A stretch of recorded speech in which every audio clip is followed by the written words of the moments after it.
Very significant revival, जिसमें हम सबसे पहले एक टर्म को डिस्कस करेंगे, रेनेसांस, जो बहुत ही ज़्यादा इम्पॉर्टेंट भी है। तो अगर हम थोड़ा सा इसकी पॉलिटिकल कंडीशंस को देखते हैं, इसमें हम बहुत सारे मेजर इवेंट को भी हमने इसमें डिस्कस करना है, जो हम ऑलरेडी पहले भी डिस्कस कर चुके हैं, लेकिन हम भी यहाँ पर स्लाइटली शॉर्टली हमें इसको दोबारा से भी देखना है।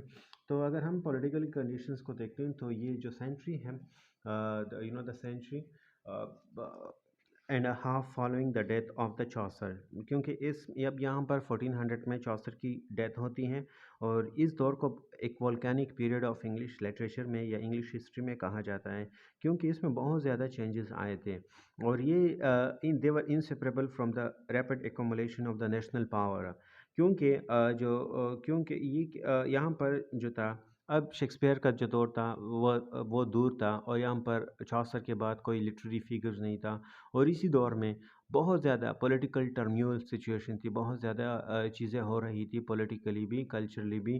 तो यहाँ पर लिटरेचर इतना खास प्रोड्यूस नहीं हुआ, क्योंकि यहाँ पर और भी बहुत सारी चीज़ें थी, क्योंकि ये एरा जो है, इस this era mark a transition from the medieval to the modern world. यहाँ पर मैं लिख लेता हूँ कि यहाँ पर हमें इस एरा में ये जो एरा है, इसमें जो सबसे जो चीज़ है, इसमें हमें एक ट्रांजिशंस मिलती हैं, ट्रांजिशन, यहाँ पर एक ट्रांजिशंस मिलती हैं, और ट्रांजिशंस में हमारे पास मिडिवल मिडिवल से medieval to the modern to the modern world, यहाँ पर ट्रांजिशंस मिलते हैं यहाँ पर हमें। और ये जो दौर है, it is characterised by a renewed interest in a classical learning, exploration, humanism.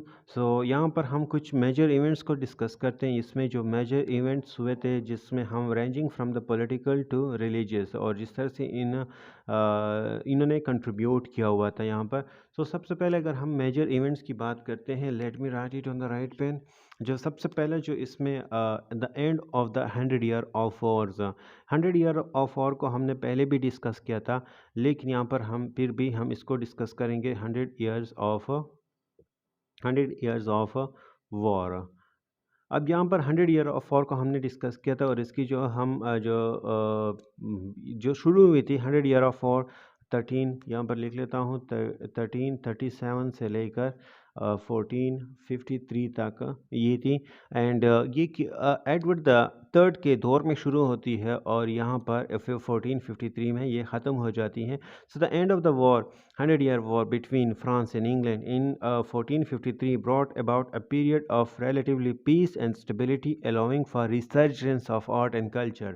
क्योंकि क्या हो रहा था कि अब ऑब्वियसली बात है, अगर आप एक्सटर्नली आप कॉन्फ्लिक्ट में है किसी दूसरे कंट्री के साथ, तो आपके इकोनॉमी पर भी असर पड़ता है, आपकी पॉवर्टी पर भी असर पड़ता है, और जिसकी वजह से बहुत ज़्यादा रिpercussion हम ऑलरेडी देख चुके हैं, जिसमें हमारे पास पीसेंट रिवॉल्ट भी था, और इस तरह से जो dispositions of the Richard the second था, तो बहुत सारे इवेंट्स हम डिस्कस कर चुके थे। पॉवर्टी था, इस तरह से ब्लैक डेथ आए थे, कोई इकोनॉमी पॉलिसी सही नहीं थी, और करप्शंस भी ज़्यादा हो रहा, क्योंकि on one hand the people were dying from the hunger, from the starvation, on the other hand the royal family या the religious family were enjoying their luxurious life, and they were just involving in the war.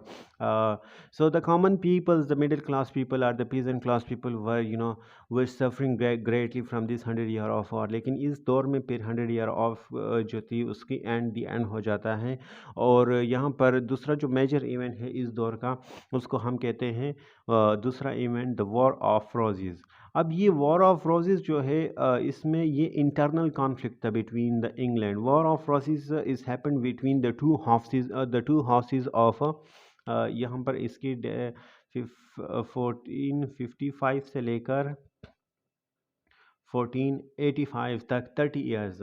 अब इसमें क्या होता है कि इसमें दो houses होते हैं, the war of the roses और series of the civil war. अब सिविल वॉर किस चीज़ को कहते हैं? Civil war is fighting inside the country, for the throne, so they were fighting for the throne of the kingdom. अब आप लोगों ने शायद गेम ऑफ थ्रोन्स की सीरीज देखी होगी, so they are loosely based on the war of रोसेस।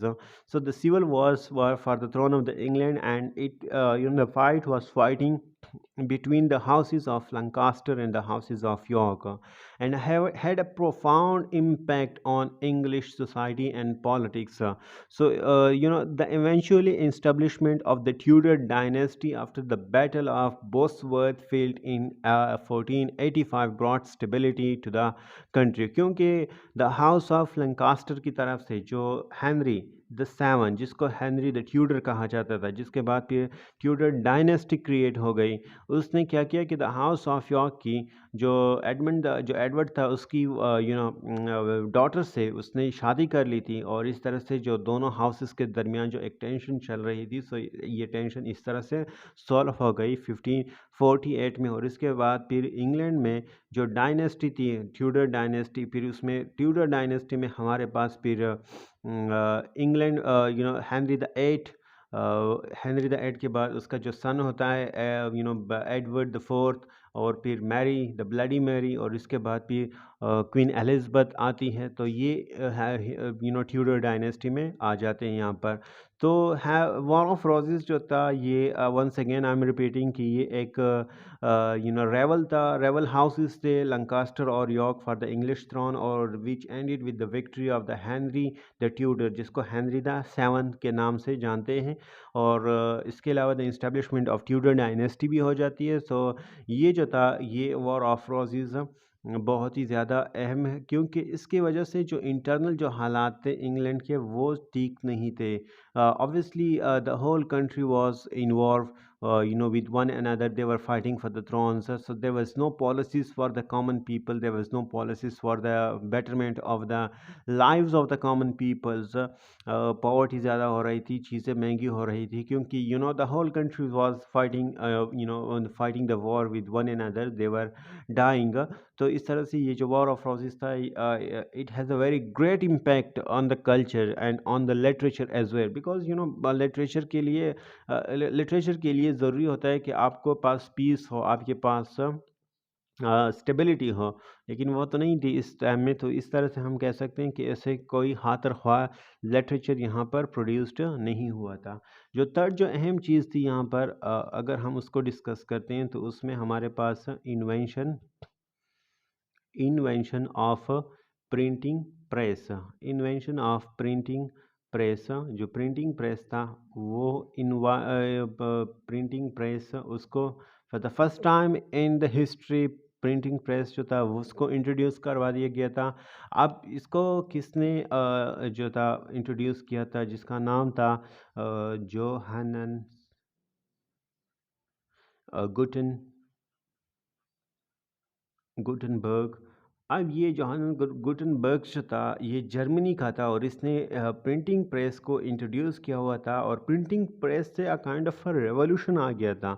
The revolutionise the decimation of information. अब पहले जो बुक्स थे, अब सोसाइटी ज़्यादातर एजुकेटेड नहीं थी, बिकॉज इसलिए कि बुक्स जो थी, the books were very expensive, and only those could read the books who can afford, and common people were living a very below they were living a life below the poverty, so they were not able to afford the books and to read and to educate themselves.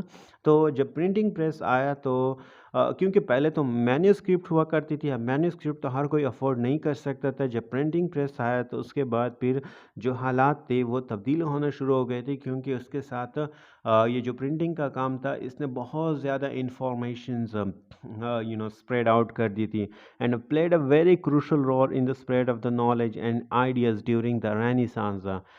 अब इसी दौर में जो था, एक और जो चीज़ हुई थी, उसको हम कहते हैं और अब प्रिंटिंग प्रेस के बारे में यहाँ पर गुटनबर्ग जो था, इसने जर्मनी में इंट्रोड्यूस किया था, लेकिन जो था इंग्लैंड में उसने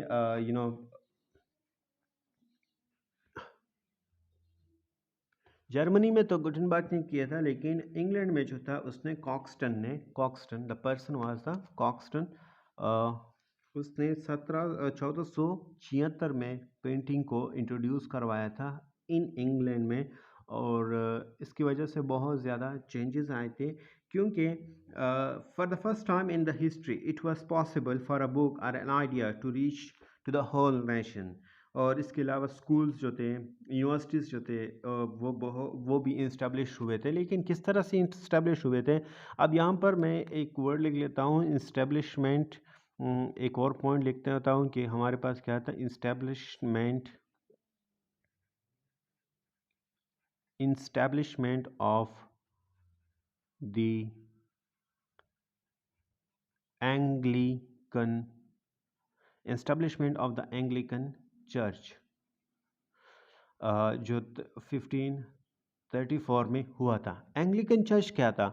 हेनरी द एट, जिसको हमने पहले भी हम डिस्कस कर चुके हैं इसको। हेनरी द एट जो था वो अपनी वाइफ को, he was famous for marriages, और वो अपनी वाइफ को डिवोर्स देना चाहता था। He wanted to divorce the wife because उस वाइफ से उसकी एक डॉटर थी Mary, and he wanted the male heir, so he wanted to divorce the his wife, and wanted to marry the Anne Boleyn, a very beautiful lady. But the church, the pope, the bishops, refused to give him the permission.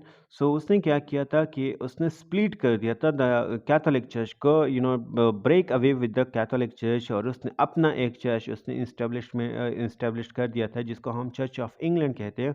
और it marks a very significant turning point in English religious history, leading to the English Reformation and act of supremacy. यहाँ पर act of, इसके साथ एक related link है, हम इसको लिख लेते हैं, act of supremacy, act of supremacy. अब ये 1534 में हुआ था। इस एक्ट ऑफ सुप्रीमेसी क्या था कि पहले कैथोलिक में head of the state and church, पहले हेड ऑफ द स्टेट तो मोनार्क हुआ करता था, लेकिन हेड ऑफ द चर्च जो था वो बिशप था। लेकिन एक्ट ऑफ सुप्रीमेसी के बाद हेड ऑफ द स्टेट भी and head of the church भी कौन था? वो भी मोनार्क था, मीन्स हेनरी द एट बन गया था। और इस तरह से एक एंग्लिकन चर्च ऑफ इंग्लैंड जो थी उसका कयाम हुआ था। इसके अलावा transition from the religious ideas जो थे वो चेंज हो गए थे। जो पहले पोइट्री में था या ड्रामा में था, जिस ड्रामा में था, हमें सिर्फ और सिर्फ रिलीजियस थीम या जो स्टोरीज थी वो बाइबल से या फिर रिलीजियस बुक से, या जो भी हमारा सब्जेक्ट मैटर हुआ करता था, इट वुड बी एसोसिएटेड और रिलेटेड टू द रिलीजियस। तो यहाँ पर जो दौर था वो रिलीजियस से सेकुलरिज्म की तरफ जा रहा था, just because of the renaissance यहाँ पर आया था। रेनेसांस, अब हम शॉर्टली हम इसको डिफाइन करेंगे कि रेनेसांस जो था सा shift toward humanism and secularism, which renewed focus on the human potential and achievement rather than solely religious theme। यहाँ पर जो इंडिविजुअल था, रेनेसांस या ह्यूमनिज्म के लिए जो सबसे अहम जो चीज़ थी वो ये थी कि इंडिविजुअल जो था उसके लिए बहुत ज़्यादा इम्पोर्टेंट था, बजाय ये कि वो किसी रिलीजियस सब्जेक्ट मैटर को उतारती थी। They took the subject matter from the people, the subject matter of the people, the issues of the people, and they are trying to discuss those issues briefly. So the state is going to be secularized soon, and they are putting themselves out of the clutches of the religious dogmas, and they were no longer believing in the religious dogmas, etc. तो यहाँ पर जो Anglican church था, Anglican church की वजह से क्या हुआ कि जो मोनेस्ट्रीज थे, ये जो ओल्ड मोनेस्ट्रीज से जहाँ पर रिलीजियस एक्टिविटी हुआ करती थी, उसकी जगह फिर ओल्ड मोनेस्ट्रीज और स्कूल्स कायम होना शुरू किया गया। और इसके अलावा जो ग्रीक आइडियाज थे या ग्रीक कल्चर जो था वो आना शुरू हुआ था इंग्लैंड में इन द रेनेसांस में, और जिसकी वजह से जो मैन का जो स्पिरिचुअल फ्रीडम था was proclaimed in the significant in you know was proclaimed in the reformations। तो यहाँ पर इस दौर में हम अगर चीज़ों को डिस्कस करते हैं, so they are in a very great importance. लेकिन जो रिवाइवल ऑफ लर्निंग है वो एक्चुअली यही है कि the revival of learning explain in a very broadest sense कि जो ग्रेजुअल इनलाइटमेंट आई थी ऑफ द ह्यूमन माइंड में after the darkness of the Middle edges में। सो उसका जो सबसे जो अहम चीज़ है या नेम है उसको हम रेनेसांस या ह्यूमनिज्म के नाम से जानते हैं। अब यहाँ पर मैं लिख लेता हूँ कि रेनेसांस, रेनेसांस, और यहाँ पर ये एक और भी है ह्यूमनिज्म, और एक ये भी है रिफॉर्मेशन, रिफॉर्मेशन। अब ये रेनेसांस जो था ये एक पीरियड था, ह्यूमनिज्म एक मोमेंट था, रिफॉर्मेशन एक मोमेंट था, जो दोनों ही रेनेसांस के दौर में आए थे, और इन तीनों चीज़ों को हम डिस्कस करेंगे।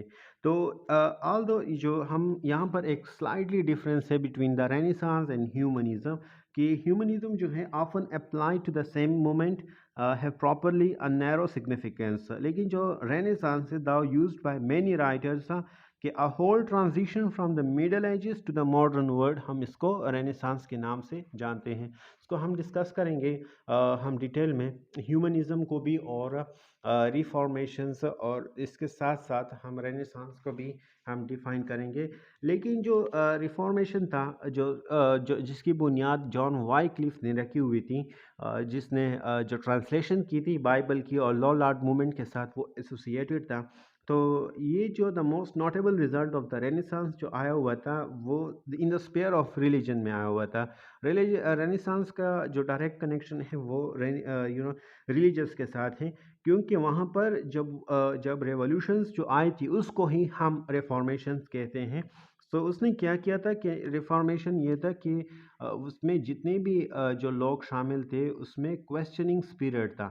अब क्वेश्चनिंग स्पिरिट का मतलब क्या था कि वो लोग क्वेश्चंस कर रहे थे, जो भी पीपल रिलीजियस को प्रीच कर रहे थे, टीच कर रहे थे, उसको क्वेश्चंस कर रहे थे, रिलीजियस टीचिंग को क्वेश्चंस कर रहे थे, जो कि क्या कर रहे थे कि engendered by a renaissance combined with the people discussed at the evil of the church and the clergy, क्योंकि वहाँ पर जो ईवलनेस थी चर्च और क्लर्जी की वो बहुत ज़्यादा थी, तो ये लोग क्या कर रहे थे, क्वेश्चंस कर रहे थे, और जिसकी वजह से जो अथॉरिटीज़ थी चर्च की उसके खिलाफ एक नफ़रत से अगेंस्ट एक नफ़रत से लोगों में पैदा हो गई थी। और इसके साथ साथ the formation of the national state बन किया था। सो हम यहाँ पर हमें पता चलता है कि 14 सेंचुरी में जब हमारे पास जॉन वाइक्लिफ अटैक करता है करप्शन ऑफ चर्च पर, और उसके अलावा फिर वाइक्लिफ की जो राइटिंग है बिल्कुल सिमिलर मूवमेंट है early in the 15th century against the church in his own country and was condemned and burn at the stake. जो वाइक्लिफ की जो वो थी उसको कंडेम कर दिया गया था, लेकिन फिर बाद में जब 16th सेंचुरी आती है तो वहाँ पर मार्टिन लूथर आता है। मार्टिन यहाँ पर रिफॉर्मेशन का जो सबसे एक अहम नाम है, जिसने थीसिस लिखे थे 95 thesis, Martin Martin Luther's. Martin Luther आया हुआ था 1483 में, 1483 से लेकर 1546 तक, और इसने क्या किया था कि प्रोवोक किया था the infamous sale of indulgence, जिसको हम पार्डन ऑफ सीन कहते हैं। उसने क्या किया था कि पार्डन ऑफ सीन को उसने पार्डन ऑफ सीन वो इनफेमस क्यों किया था, और उसने क्या किया था कि posted upon the door of the church of Wittenberg a list of 95 thesis. उसने चर्च के डोर पर 95 थीसिस को पोस्ट किया हुआ था, चिपका दिया था। और इसके साथ जो प्रोटेस्ट था, एक एहतजाज था किसके खिलाफ, पेपल इंटेलिजेंस के खिलाफ and other evil of the church के खिलाफ। So this was the beginning of the split of the church between the Protestant and Catholics. So इसके अलावा जो greater part of the Germany became Protestant, और उसने जो चर्च की जो अथॉरिटी थी उसको क्रिटिसाइज कर दिया था। और इसके अलावा the movement was not confined to Germany only, Switzerland में भी इसी सिमिलर टाइप्स रिफॉर्म्स आए हुए थे, and was taken up by the Zurich priest. Zurich के जो प्रीस्ट थे उन्होंने इसी तरह से रिफॉर्म्स लिए थे। और फिर बाद में फ्रेंच मैन जॉन कैल्विन भी रिफॉर्मेशंस में आया हुआ था। जॉन कैल्विन, जॉन कैल्विन, ये भी आया था रिफॉर्मेशंस में, और जिसकी वजह से कैल्विनिज्म शुरू हुई थी। और कैल्विनिज्म क्या था, ये एक स्ट्रीकर फॉर्म ऑफ प्रोटेस्टेंटिज्म था, soon spread in to England, Scotland, Netherland, Germany and Hungary. So ये मूवमेंट जो था, ये movement received further support from the humanism, from the humanist का। अब यहाँ पर ह्यूमनिज्म का हमने डिस्कस किया था, जिसमें the most important these was था एरास्मस, अ डच, एक डच था, एक नेदर था, नेदरलैंड से था एरास्मस। एरास्मस एक डच स्कॉलर था, और उसने क्या किया था कि he married his daughter Margaret to the king James the fourth of the Scotland and his son Henry to the Spanish princess Catherine of Aragon. Sorry मैं डालता हूँ आगे। यू नो अब ये एक एरास्मुस जो था एक डच था, और उसने बहुत ज़्यादा ट्रैवल किया हुआ था, और most of the Europe, and live for a time in England. और उसके साथ being associated of such English humanist के साथ, उन्होंने उसके साथ वो एसोसिएटेड था, तो उसने कैम्ब्रिज में फॉर 3 इयर्स उसने लेक्चर्स दिए थे early in the 16th century में। सो जो सारा जो एरास्मस का जो वर्क था वो लैटिन में था, लेकिन द मोस्ट पार्ट बीइंग जो the praise of the folly, इसने जो लिखा हुआ था इंग्लिश में, जो लिखा था प्रेज ऑफ फॉली, जिसमें जिसने वॉइसेस को एक्सप्लोर किया हुआ था और सेटराइज किया हुआ था, अस्केटिंग सटायर था aimed at the folly in general but particularly at the follies of the church. तो ह्यूमनिज्म पर भी हम डिस्कस करेंगे, ह्यूमनिज्म हम किस चीज़ को कहते हैं, लेकिन हम सबसे पहले अब रिफॉर्मेशन के बाद थोड़ा सा हम उसको डिस्कस कर लेते हैं, रेनेसांस को।